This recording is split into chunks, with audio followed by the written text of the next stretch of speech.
and over and over in the history of me advising people to go out and exercise their constitutional right. The fact that there are other sitting members that have received letters of threat from this new DOJ tells me that they are about retribution and they are not about following the law. Thank the chairman. I now recognize the ranking member of the subcommittee, Jasmine Crockett. Thank you so much, Mr. Chairman. And I first just want to begin with a news alert. Guess what? Joe Biden is not the president anymore. So maybe we can move on. Maybe we can move into the present, because it seems like we are living in the past. And listen, these are not the good old days, you know, like you used to sit around and your grandparents would talk to you about what used to happen. What we need to be talking about is how we are going to legislate, because I think that some of my colleagues have confused what our jobs are. And I get that we're sitting in judiciary. And so it may seem as if we are here to be litigators, but we are here to be legislators, which means that we are supposed to be writing laws, not trying to have our own trials and determine whether or not something is true or not, or whatever the case is, or who should be sued, who shouldn't be sued. All I know is that a great American hero, a good senator out of New Jersey, said something to the effect yesterday as he was shattering the record for holding the floor, a record that had been held by another racist in this country.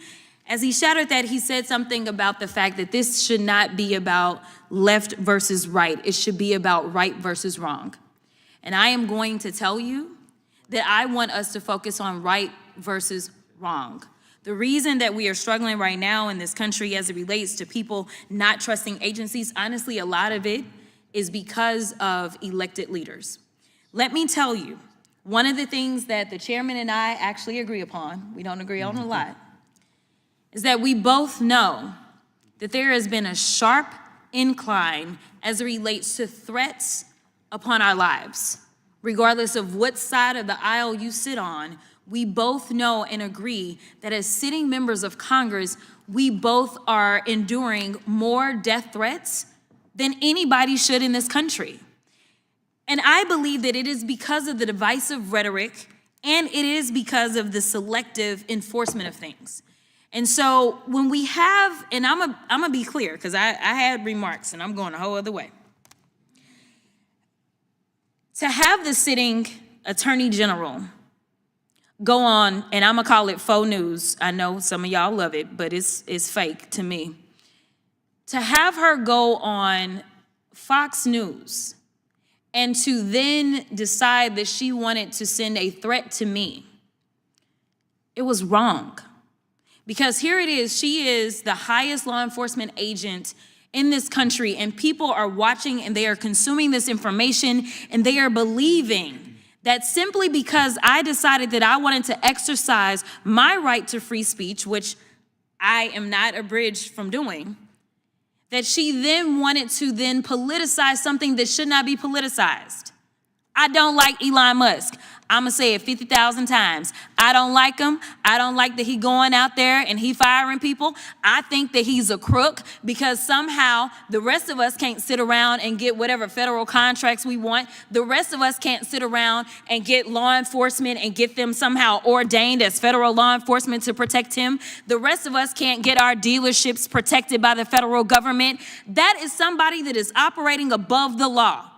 For whatever reason, just because he has a lot of money, more money than everybody else. And yes, I am happy to see that on my birthday, which is what I said, there were peaceful protests around this world against him, because he is a problem. And so you never should have somebody that is sitting that high and is going to sit up here and threaten a sitting member of Congress when she knew good and well, if she watched the entire thing, that I specifically told protesters to make sure you consult with lawyers, just like I've told protesters over and over and over in the history of me advising people to go out and exercise their constitutional right. The fact that there are other sitting members that have received letters of threat from this new DOJ tells me that they are about retribution and they are not about following the law.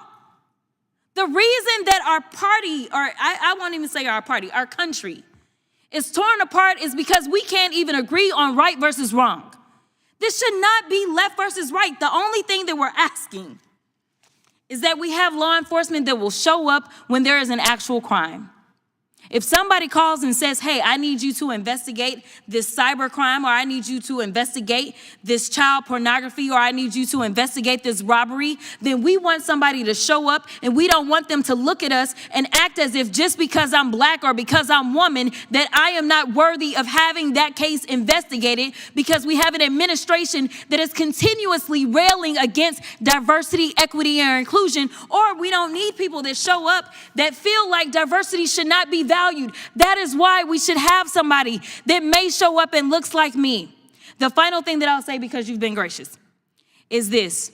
When I first became a public defender, I had no criminal defense experience. And I walked in and I told my boss, Charlie, I said, listen, you should hire me. He said, why? I said, because I'm black. Charlie looked at me like I was crazy. And I said, let me tell you something. When I walk in, I'm going to walk in with a level of rapport and understanding that maybe some of my other colleagues will not.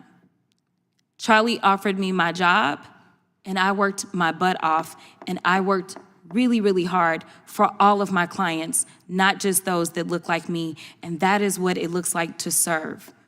Thank you. This is your country, and your voice matters. Don't forget to like, subscribe, and hit that bell.